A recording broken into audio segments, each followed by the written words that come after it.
In regard to Drake and Dreamville, are you prepared to witness how LeMayo Lubbery and Jay Cohen, given how repulsive their opinions and remarks are becoming? Everyone in his immediate vicinity have persisted in making Kendrick Lamar happy of what he accomplished in hip-hop during the feud. Make sure to subscribe and give a like. Furthermore, J. Cole's right-hand man just came out and supported Drake by saying some really odd things that no other respectable non-Korean rapper would ever consider. And as a result, things are just getting out of control. In actuality, Dreamville is currently compensating a man for utilizing the genre in which they work and only texting. Millie Bobby Brown with his writing abilities rather than songs. We will require it today, so be sure to leave that like. Since Kendrick Lamar has elevated lyricism to new heights in the most genuine manner we have ever witnessed. Despite the paperwork and horrible crash-out moments where Drake is now suing hip-hop and the genre's entire future, we are witnessing this right now. However, after all, Dreamville still cannot back Kendrick. They continue to act as though Drake is the greatest rapper of all time. There's no other way for me to put it. This is just plain strange because, as we now know, even after all of the drama, J. Cole's apology, and his subsequent attempt to mediate the conflict between Drake and Kendrick, he was actually actively supporting Drake more than Kendrick ever was. Cole and his team's current situation and the truth of everything are simply so different from where they ought to have been all along. And we are witnessing it in a rap business where people are fixated on applauding diss tracks and sending papers over rap conflicts, regardless of what these individuals do. Nowadays, the landscape of a rap game is extremely complex, as one side is attempting to improve things while the other is making them worse. Apart from Jay's activities, which I will simply state are distinct since JIT has shown support for Kendrick, Lamar stated that he wants to collaborate with him. Dreamville is actually promoting all of the mid and litigation shenanigans and nothing that is advocating for hip-hop. Furthermore, based only on their beliefs, JID does not appear to be connected to the other mainstream Dreamville musicians or the general public. The reason for this is because Dreamville's own Robin and J. Cole's right-hand guy are essentially showing up out of the blue to protect a pathetic old Karen Lubbery. When you listen to what this person has to say, you can see how confused rappers are about their own lives and the actual area they operate in, as well as how genuinely broken Drake has left hip-hop. Let's go right to the point. Everything started when a video of Ebro looping around while yelling at Drake went viral. And in this context, Ebro has stated that Drake does not embody hip-hop culture, attitudes, or anything like that. Boss unexpectedly commented on the article saying, "In my opinion, Ebro, Drake is one of the most inclusive musicians our society has produced, if not the most so. Brought innumerable rappers to prominence. Since the struggle, dancehall performers, Afrobeats artists, R&B artists, reggaeton, and older artists have continued to perform. Toronto is an hour's flight from New York City, if it's the Canadian thing, haha. I would contend that their ethnic composition and culture are more like those of the New York metropolis than those of almost any American metropolis. In terms of culture, New York City, Toronto, and London are the trio. It's not his pen, surely. He is possibly a generation's best writer. What is it then? For a variety of reasons, everyone has been going crazy ever since Boss made these remarks. However, the underlying message of all of this is that Boss is actually pretending that Drake is one of the finest and most genuine rappers of all time, or that he is Jay-Z, Eminem, Andre 3000, or someone else entirely. And the truth is that these feelings are now defending Dreamville as a whole and J. Cole, because, once more, Boss is too close to Cole to oppose him or say anything that would even cast doubt on him. All things considered, this puts us in a similar position to when J. Cole released Porn Antonio, which begs the question, what do these people even stand for in hip-hop? And regardless of their level of musical achievement, do they share our taste in rap music? And are they thinking about the same things that have transpired in our culture over the past few decades? Let's just take a closer look at Boss's assertion that Drake is among the most inclusive musicians in the entire culture. He continues by saying that this is because he has adopted a variety of names with characteristics from many genres. Let's pause for a moment and consider this from a perspective other than the OVO tales. And once more, this explains why Not Like Us is the greatest song of all time. Whatever you want to say about it, it completely exposed the grift that Drake has been getting away with for more than 10 years at this moment. Because, in reality, regardless of the artists Drake has collaborated with from Migos to Central CU, can try to argue that Drake put them on and did these incredible things for their careers.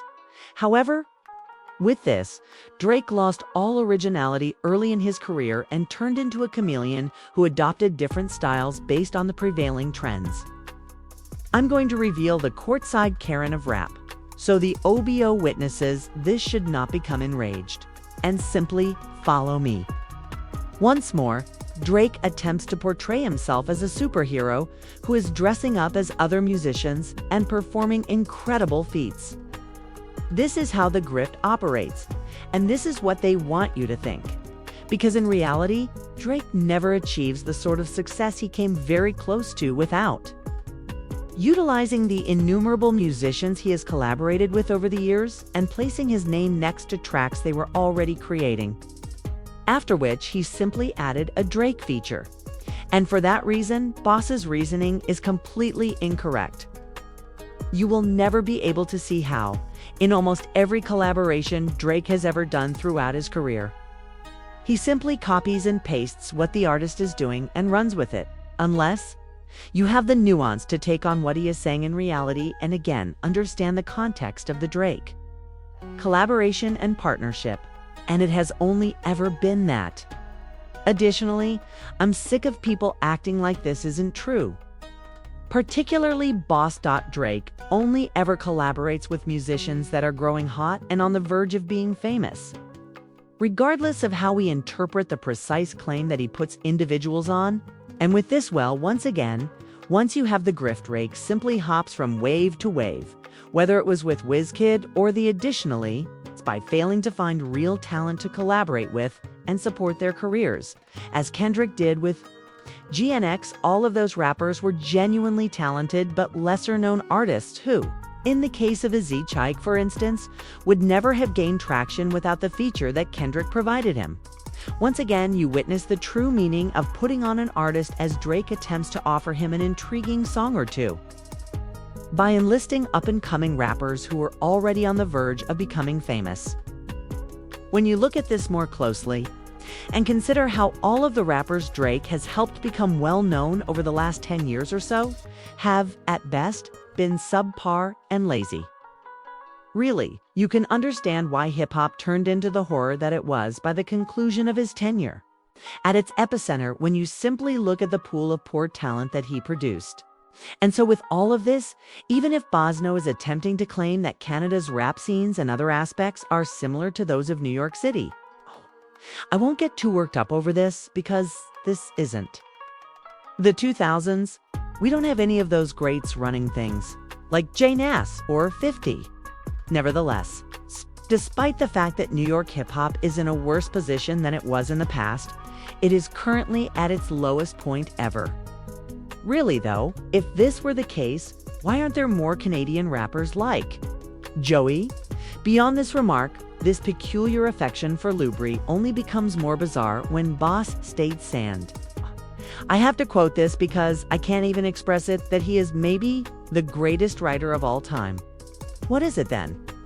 With these exact words, this statement has caused everyone to lose it on Boss and Drake in general. They are no longer holding anything back because, as we just heard Boss say, listen, I don't care how this comes out.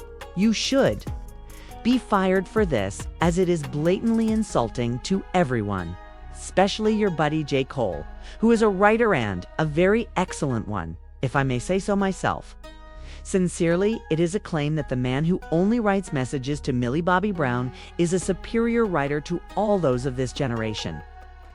This is the reason why Kendrick had to take the actions that he did and why the Drake chapter in hip-hop had to come to an end and be permanently closed. Because of how obliging and content they have become with the existing quo at the moment? Boss and Cole are, in my opinion, excellent instances of this. Really, you can only see it here. They are repeatedly praising Drake, like he is J Eminem, for whatever music he has released and for the large crew that produced all of the songs we have seen. Nas, 50 Cent, MJ Prince, Andre 3000, or any other legend you wish to include in that kind of level. When it comes to this, I simply don't understand how a rapper can take credit for a guy who has used ghostwriters on so much of his material. In fact, the more material that comes to light from the Oval Factory, the more we learn about how much material he has attempted to claim without actually contributing anything. Whether it was writing or performing the song without citing sources, general, it just makes you wonder why Boss would even begin stating this and supporting Drake in the manner that we have all witnessed. Additionally, Boss is very close to Cole, and his brother has already been live during this chapter, making disparaging remarks about Kendrick Lamar. All of these sentiments are, in my opinion, equally anti-Kendrick as they are pro-Drake. Additionally, it demonstrates that Dreamville just dislikes Kendrick, with the exception of Jit, who has stated once more that he wants to work with Kendrick and has occasionally shown some support for him. They also miss the days when Drake and Cole were on their little parade together, commemorating the most terrible and mid-tempo period in hip-hop for a while, because 2023 was that terrible. In all seriousness, the silver medalists of lyrical rap refer to Drake as the greatest writer of a generation, as we are now witnessing a professional MC based on what was seen in terms of the labels. When I tell you that the Drake era has damaged so much, this is just the apex of what I have been attempting to convey. Furthermore, despite Kendrick Lamar's leadership, much more has to be done since hip-hop has been irrevocably impacted. However, given how commonplace it is to support and defend a rapper who employs ghostwriters like this and attempt to place them in the same league as Kendrick, we are only now witnessing it. Cole, Joey, Tyler the Creator, Freddie Gibbs, Earl Vince, and countless other incredible songwriters and lyricists. Furthermore, it is evident from the effort that some of these rappers put into their songs that referring to Drake as the greatest writer is disrespectful to all of the artists who have come out since him as well as those who came before him. Because the man does more than simply write occasionally. The structure of his songs and the bars have reached the point that despite all the assistance, they are still so awful and unimaginative that they are not even worth listening to. Unless it's papers complaining about not being like us. Because of this, Drake hasn't done anything noteworthy in this day and age. With the exception of Nokia, which was stolen by a lesser-known musician who recorded the whole song Sans Drake's vocal around 6 months prior to its release.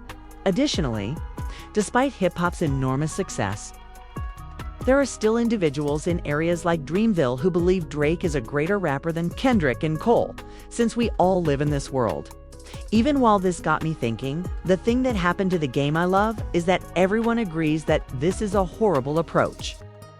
Well, once more, since we are now fighting back against clown antics, ghostwriting, and simply this rap culture that has rewarded mid, we reached a point where Kendrick had to truly criticize the genre in order to save its future. I suppose that hip-hop is finally experiencing something positive. Now that I've covered everything, please let me know. Are your thoughts on Boss's absurd remarks against Drake? Regarding the takes themselves, what are your thoughts? In what ways does Drake compare to authors, in your opinion? In your opinion, where does he stand in relation to Kendrick and Cole? If you truly want to ask that and simply want to laugh, in the comments section, I'm eager to hear your thoughts on all of this. Now, please remember to subscribe and like the video if you watched it all the way through. It's really helpful to me. And if you're interested in seeing how things went just before this, we have some exciting news.